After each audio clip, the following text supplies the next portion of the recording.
we request Senator Francis Kiko Pangilinan to lead the chamber in prayer. Ilagay natin ang ating mga sarili sa harap ng Diyos. Panginoon Diyos na habag, lumalapit kami sa inyo bilang isang bansa sa aming oras ng katotohanan. Nagpapakumbaba kami at humihiling sa inyo. Magtatag ng katarungan nang gumaling ang aming bayan. Pinapanalangin namin ang lahat ng magiging senator judges at lahat ng opisyal sa parating na impeachment trial.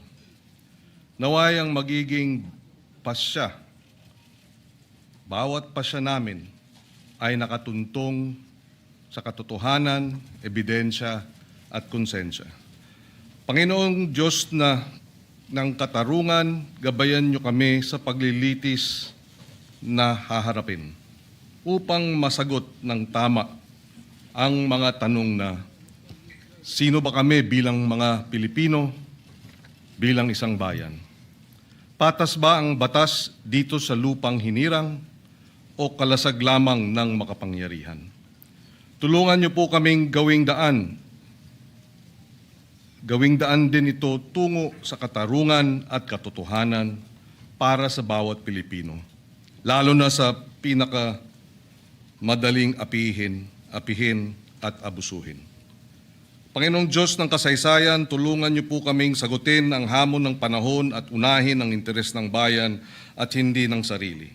Tulungan niyo po kaming bigyang bigat ang hatol ng kasaysayan at hindi ng politika. Salamat sa maraming pagkakataon niyo ng pagsagip sa amin sa tila tiyak na kaguluhan at sakuna. Panginoong Diyos na habag, katarungan at kasaysayan, habang nagaganap ang paglilitis, ingatan niyo ang aming bansa laban sa puot, karahasan at kaguluhan, ang galit po ng taong bayan. Gawin po ninyong matinding paghahangad sa katotohanan, sa katarungan, hindi sa paghihiganti. Magtaas po kayo ng mga pinunong naunawaan na ang tungkulin sa bayan ay sagrado, ng mga pinunong tunay na pastol, naglilingkod, hindi inaabuso ang kapangyarihan.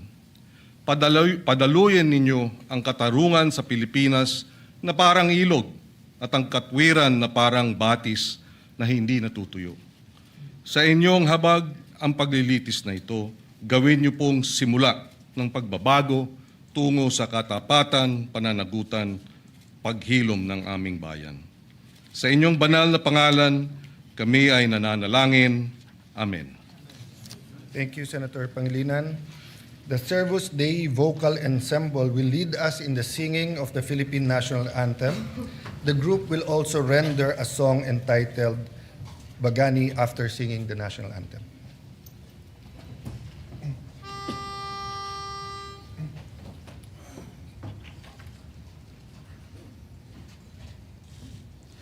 Bayang magiliw, pera sa silanganan, alam ng puso, sa dibdib mo'y buhay.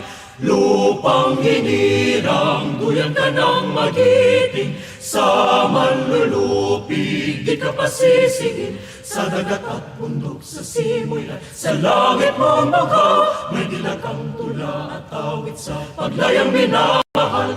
Ang kislap ng watawat mo'y tagumpay na nagdilingning, ang bituin at araw niyang kailan pa may di magdidinig. Lupa ng araw na luwan, hatid pagsinta, buhay langit sa piling mo. Aming ligaya na pa may mga api, ang mamatay nang dahil sa'yo.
Thank you very much, Servus Dei Vocal Ensemble. Much appreciated. Good afternoon, dear colleagues. Acting Majority Leader. Yes, Mr. President, thank you. Mr. President, I move that we dispense with the reading of the journal of the 63rd session, May 13, 2026, and consider... I'm sorry, Majority Wala pa Leader. pala. We'll do Sorry. the roll call first. May we Yes, my apologies. move for the rolling of the... Roll call, please, Mr. President. I move to call the roll, Mr. President. Sorry. There's no objection, we will call the roll. Roll call of members. Honorable Senator Aquino. Senator Cayetano Pia. Senator De La Rosa. Senator Ejercito. Senator Escudero.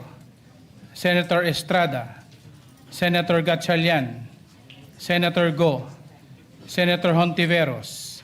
Senator Lacson. Senator Lapid. Senator Ligarda. Senator Marcoleta. Senator Marcos. Senator Padilla. Senator Pangilinan. Senator Soto. Senator Tulfo Erwin. Senator Tulfo Rafi. Senator Villanueva. Senator Villar Camille. Senator Villar Mark. Senator Subiri. The Senate President is present.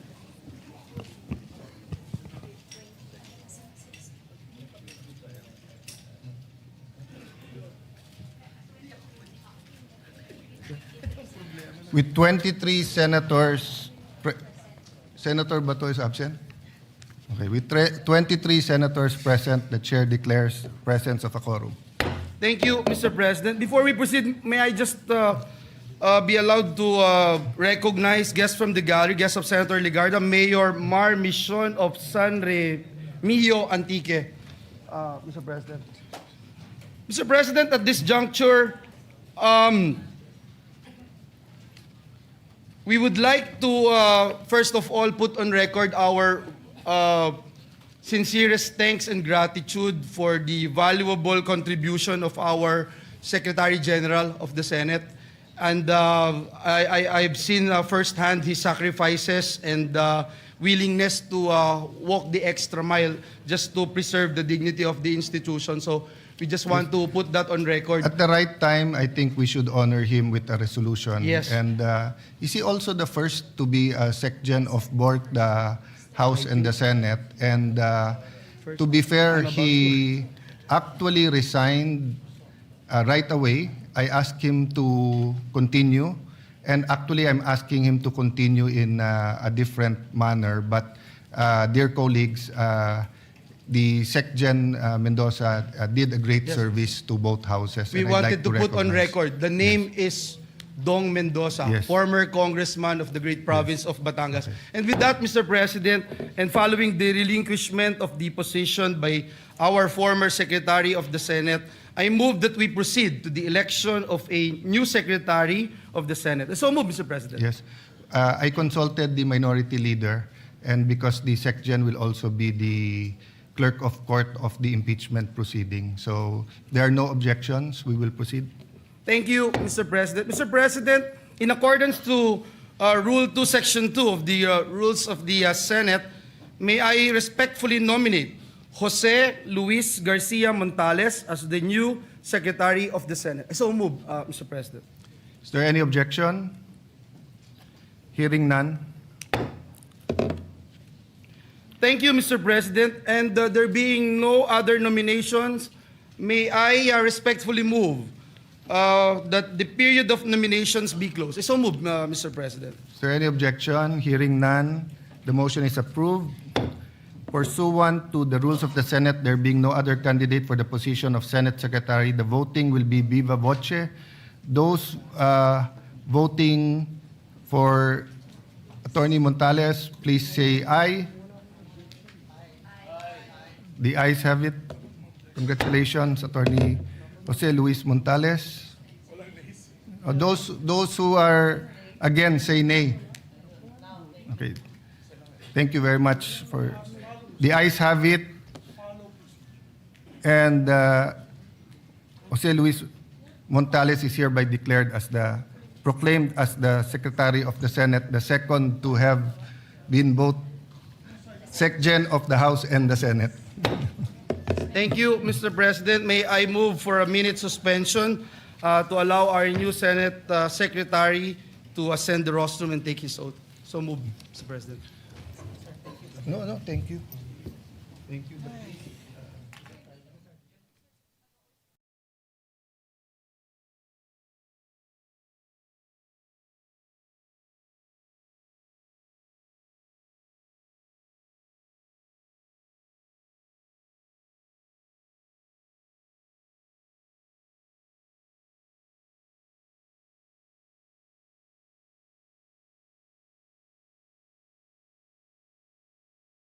Wala si Ses. Konti. Okay.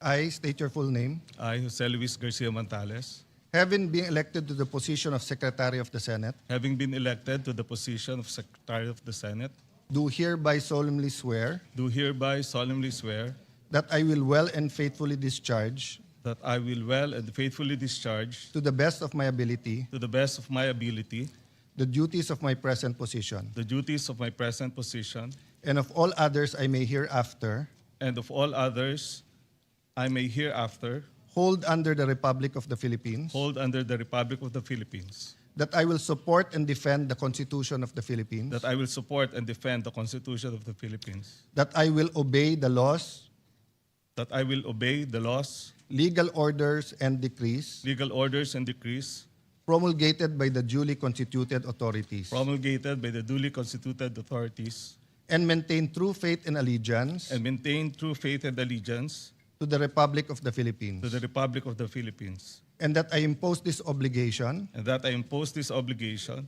upon myself voluntarily, upon myself voluntarily, without mental reservation without mental reservation or purpose of evasion. or purpose of evasion. So help me God. So help me God. Thank you, Pia.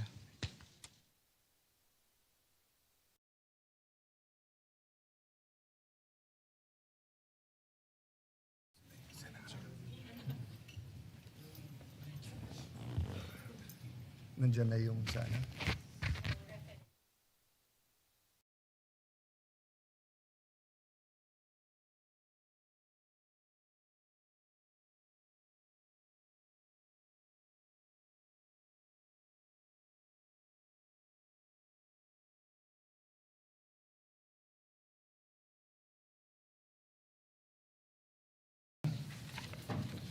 Hearing none, the motion is approved. Mr. President, at this juncture, I move that we proceed with the reference of business. Is there any objection? If not, the motion is approved.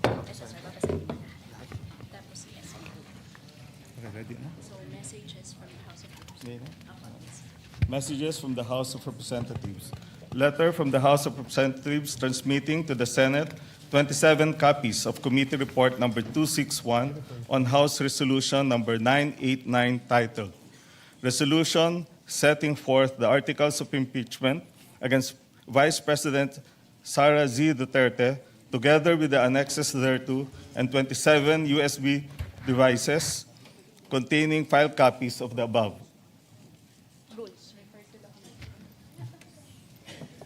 Referred to the Committee on Rules. Letter from the House of Representatives transmitting to the Senate the sealed box containing the documents from the Bureau of Internal Revenue relative to the impeachment proceedings against Vice President Sara Duterte. Referred to the Committee on Rules.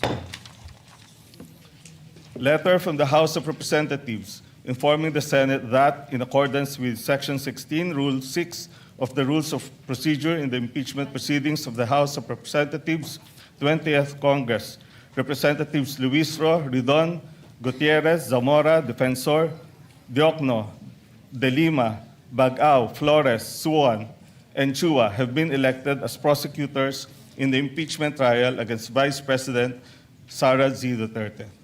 Referred to the Committee on Rules.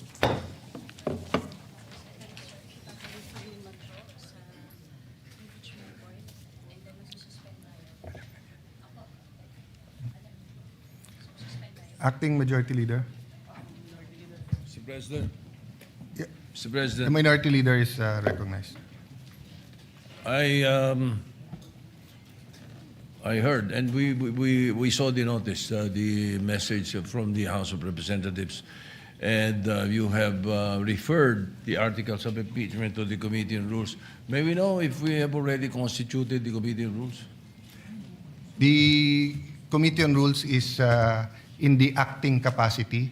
So in accordance with Section 19, the same members and Senator Villanueva. Actually, for your information, Minority Leader, we were in caucus and wanted to meet also the minority to start reading the committee chairmanships, but we thought it prudent to convene the court first, and then when we remove our, after we convene the court and suspend, we can go back into session to start reading the committees. So I take it that right now the chairman of the Committee on Rules is in an acting capacity. Yes, Senator Villanueva. And in the acting. membership at this point would only be the ex officio members. And the members before the all positions were declared holdover vacant. from the previous, yes. In accordance with Section 19. Will you refresh me with Section 19, Your Honor, Mr. President? Because Yes, yes. And to be fair, because in that Senator case- Pangilinan has a interpretation question. That's why we referred this to the Committee on Rules. Okay. The chairman and the members of the permanent committee shall commence in the exercise of their duties upon election. They shall cease when their successors shall have been elected or designated. So since we have not yet elected or designated their successors, except for the majority leader, our interpretation that it continues. But Senator Pangilinan did bring up the seeming conflict that if it's all seats vacant, then it's Yes, vacant. But precisely. then my initial statement was that you harmonize the rules, and if you harmonize it with pragmatically with what's happening, then we should never have a complete vacancy. Having said that, it is with the Committee on Rules, but I don't think Senator Villanueva scheduled it for hearing until we have the permanent members, just to be sure. And we hope to start doing that this afternoon. we will accept that for now, Mr. Yes. President. Thank you, Minority Leader. We make a note of the manifestation. And, Thank you. and I will note and recognize not only your observations today, but the observation of Senator Pangilinan. And if we need to clarify later on, it'll be a good opportunity for us to look at the rules, given the 1392 present setup, unless we are overtaken by events. Yes. Okay. Majority Leader?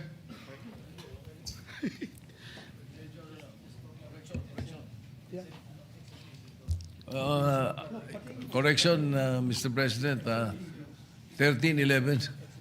Yeah, well, it hasn't been corrected because Senator Subiri and Senator JV said that they are independent, but same with Senator Pia and I, we started out independent, and then Senator Subiri asked us if for the purposes of we can join the majority. So it's their choice if they remain minority or they join the majority, or if you can get 2 more members, then you will be the new majority.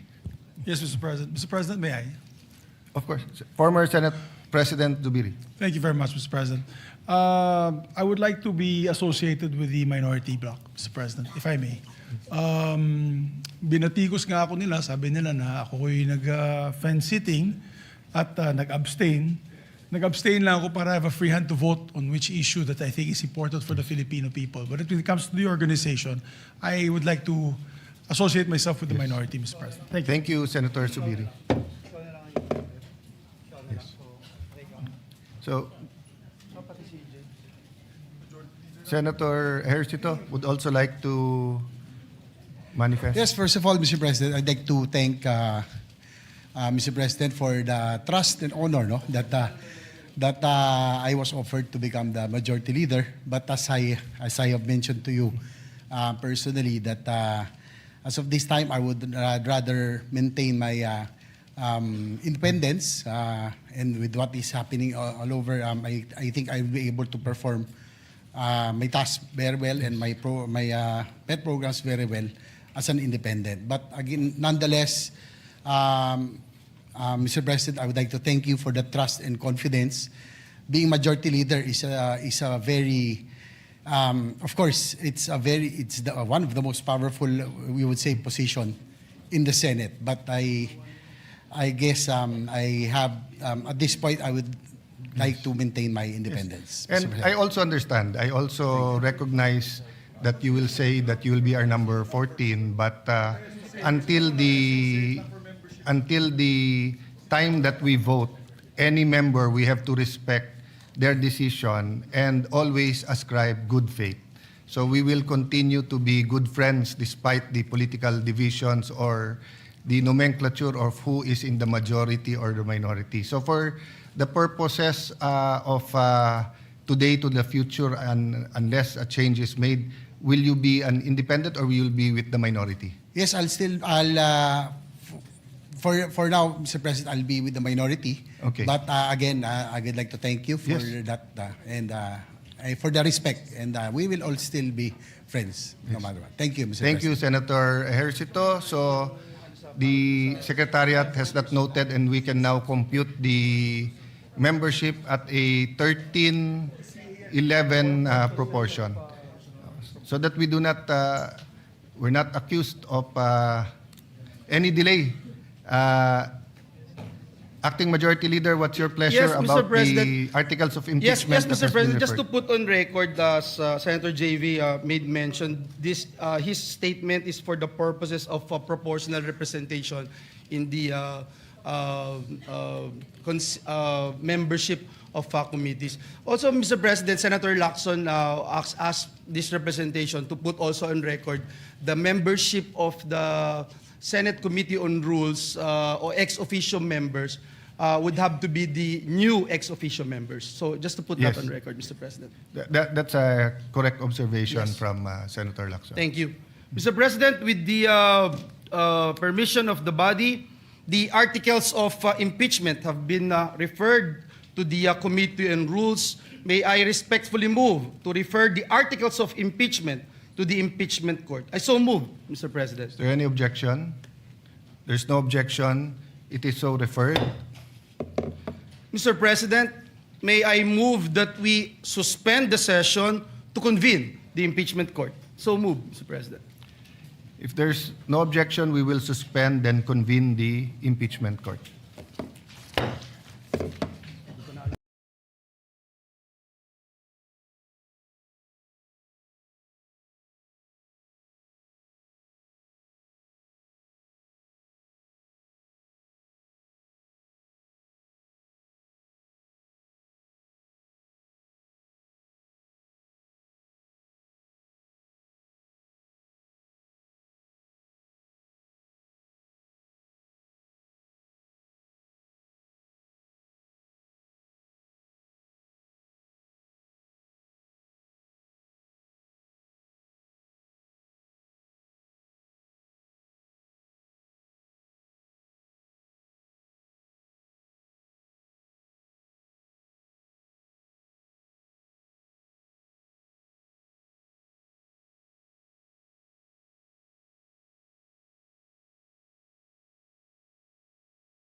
is hereby declared open.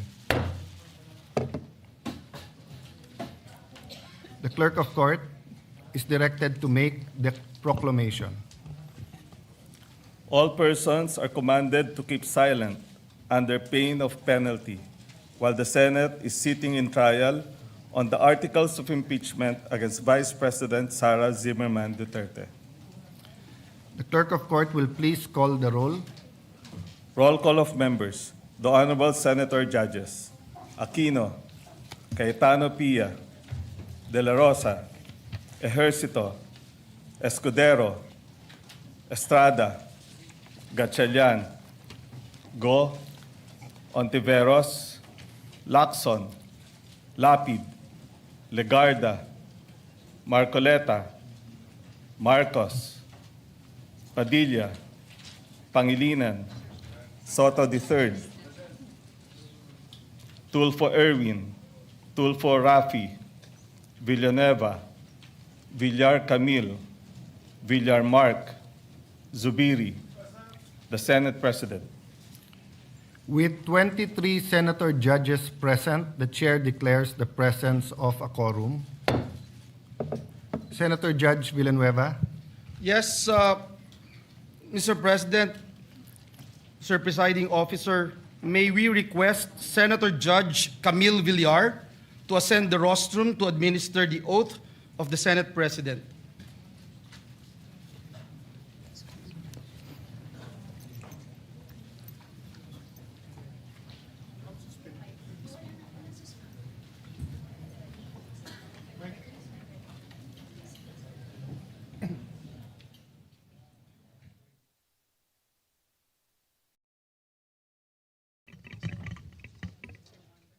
Between the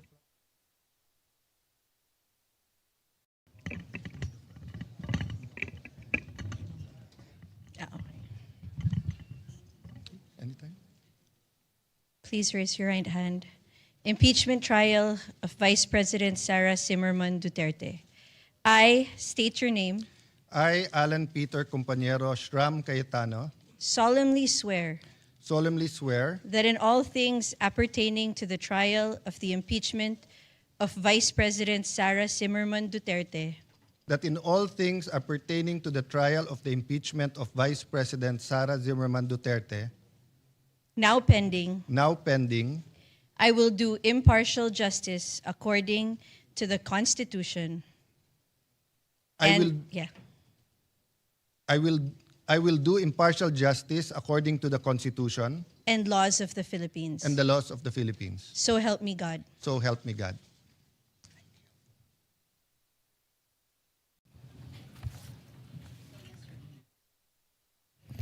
At this time, I will administer the oath of each of the senator judges in the chamber in conformity with Article 11, Section 3, Paragraph 6 of the Philippine Constitution and Rule 3 of the Senate Rules of Procedure on Impeachment Trials. May we request everyone to rise. Same oath, no? Same oath. So, same.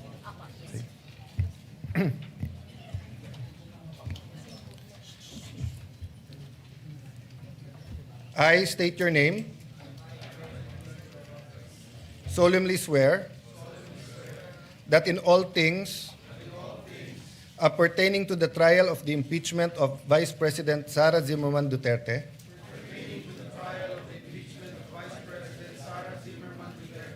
now pending, I will do impartial justice according to the Constitution and the laws of the Philippines. So help me God.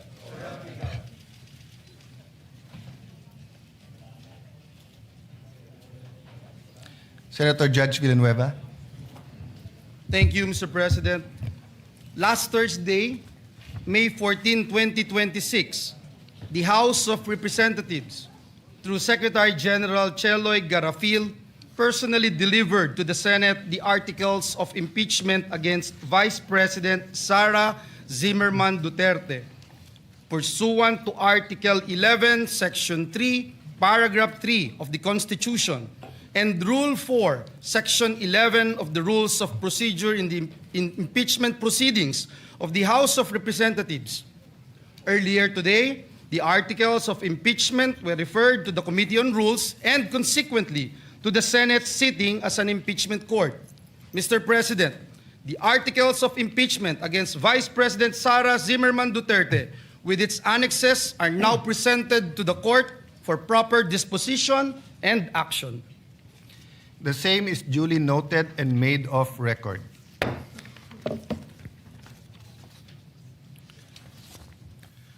For the record, Resolution Number 39 or the Rules of Procedure on Impeachment Trial shall continue to apply. We further note that Rule 6 thereof, which provide that the provisions of the rules of the Senate and the revised rules of court shall apply suppletorily whenever applicable. The court having been organized, and the articles of impeachment having been presented, let a writ of summons be issued to the Vice President Sara Zimmerman Duterte, who is directed to file her answer within a non-extendable period of 10 days from receipt. Pursuant to Article 7 of the Rules of Procedure of Impeachment Trial, she is directed to appear before the Session Hall of the Senate of the Philippines upon notice. The Sergeant at Arms is directed to serve the written summons on Vice President Sara Duterte along with a copy of the articles of impeachment. The prosecution may file a reply within a non-extendable period of 5 days from receipt of the answer. The parties may file their pleadings and annexes in person or through electronic mail. All other pleadings, motions, similar papers intended for the consideration of this court may be filed electronically. We will circulate the specific instructions on the format for the pleadings and manner of electronic filing for the guidance of all parties. Mr. President. Senator Judge. Thank you, Soto. thank you. Yes. Mr. President, may we be clarified when you say 10 days, is that working days or calendar days? Calendar days. Calendar days, and including the 5 days for the prosecution to respond. Yes, Your Honor. Thank you. The clerk of court is hereby authorized to calendar the case for pre-trial and issue the corresponding notices to the parties after the last pleading is filed.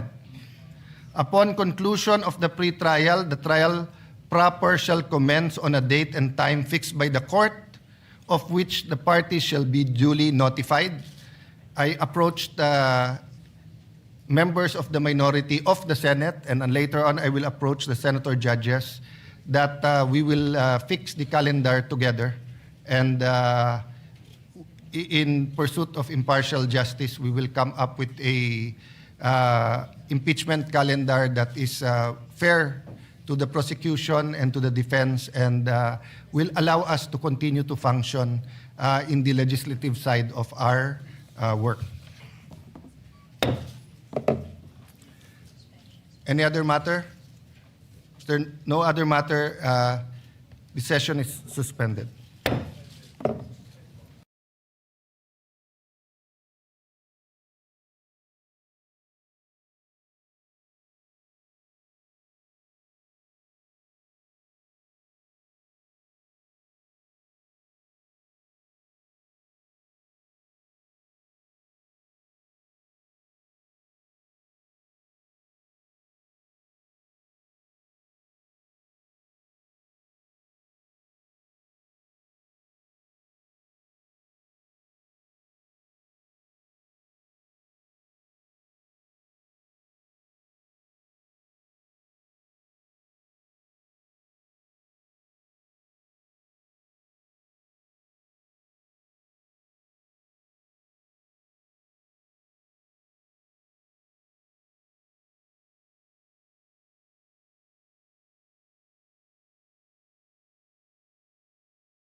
Mr. President, with the permission of the body and pursuant to Rule 10, Section 13 of the Rules of the Senate, may I respectfully move to elect the chairpersons of the Senate permanent committees. If I may, Mr. President. Please proceed. Senator Lauren Legarda, retained as chairperson of the Committee on Culture and Arts. So moved, Mr. President. If there's no objection, motion is approved. Senator Pia Cayetano, retained as chairperson of the Committee on Ways and Means. So moved. There's no objection, motion is approved. Senator Christopher Bongo, chairperson of the Committee on Health and Demography. Vice Senator Risa Ontiveros. So moved, Mr. President. Is there any objection? Any objection? No objection, motion is approved. Mr. President, Senator Joel Villanueva as chairperson of the Committee on Higher Technical and Vocational Education. Vice Senator Lauren Legarda. So moved, Mr. President. There's no objection, the motion is approved. Thank you very much, Senator Legarda. Senator Jinggoy Ejercito Estrada, chairperson of the Committee on National Defense and Security, Peace, Unification, and Reconciliation. Vice Senator Lauren Legarda. So moved, Mr. President. Is there any objection? If none, the motion is approved. Senator Christopher Bongo, retained as chairperson of the Committee on Sports. So moved, Mr. President. Any objection? No objection. The motion is approved. Pang health na, pang sports pa. Senator Pia Cayetano, retained as chairperson of the Committee on Sustainable Development Goals, Innovation, and Futures Thinking. I so move, Mr. President. If there is no objection, the motion is approved. Senator Lauren Legarda as chairperson of the Committee on Basic Education. Vice Senator Bam Aquino. I so move, Mr. President. Is there any objection? Hearing none, the motion is approved. Senator Dante Marcoleta as chairperson of the Committee on Public Services. Vice Senator Rafi Tulfo. I so move, Mr. President. Is there any objection? Hearing none, the motion is approved. Senator Robin Hood Padilla, retained as chairperson of the Committee on Public Information and Mass Media. So moved, Mr. President. Is there any objection? If none, the motion is approved. Senator Robin Hood Padilla, retained as chairperson of the Committee on Cultural Communities and Muslim Affairs. So moved, Mr. President. Is there any objection? Hearing none, the motion is approved. Senator Jinggoy Ejercito Estrada as chairperson of the Committee on Games and Amusement. Vice Senator Erwin Tulfo. So moved, Mr. President. Is there any objection? Hearing none, the motion is approved. Senator Pia Cayetano, retained as chairperson of the Committee on Energy. So moved, Mr. President. Is there any objection? If there's none, the motion is approved. May I ask for a minute suspension, Mr. President? Yes. Before the suspension, may I ask the chairpersons if they replaced another senator, if they can coordinate if there is any pending sponsorship that was already being discussed before the change in leadership. We actually have a weekly agenda, and as much as we can pursue the original committee report and sponsorship, the leadership will greatly appreciate that. No? Session suspended for a minute.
Majority Leader. Yes, Mr. President. Mr. President, to give the new chairperson of the...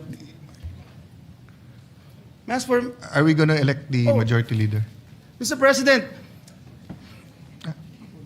Tomorrow, either people are waving to me or saying no, so maybe we can take it up no, tomorrow. Mr. President, I would gladly elect Mr. President with the indulgence of our colleagues and with the permission of the body, especially with our... Majority Leader, we'll just do it tomorrow. Oh, okay. Okay. Yes, Mr. President. Now, Mr. President, as I was saying a while ago, to give our new chairman of the different Senate committees time to coordinate with the committee secretaries and committee reports pending in the plenary, and at the same time for the members to have more time in reading the articles of impeachment. Mr. President, may I respectfully move that we adjourn the session until 3 o'clock in the afternoon of Tuesday, May 19, 2026. I so move, Mr. President. Is there any objection? There being none, the session is adjourned until 3 o'clock in the afternoon, Tuesday, May 19, 2026.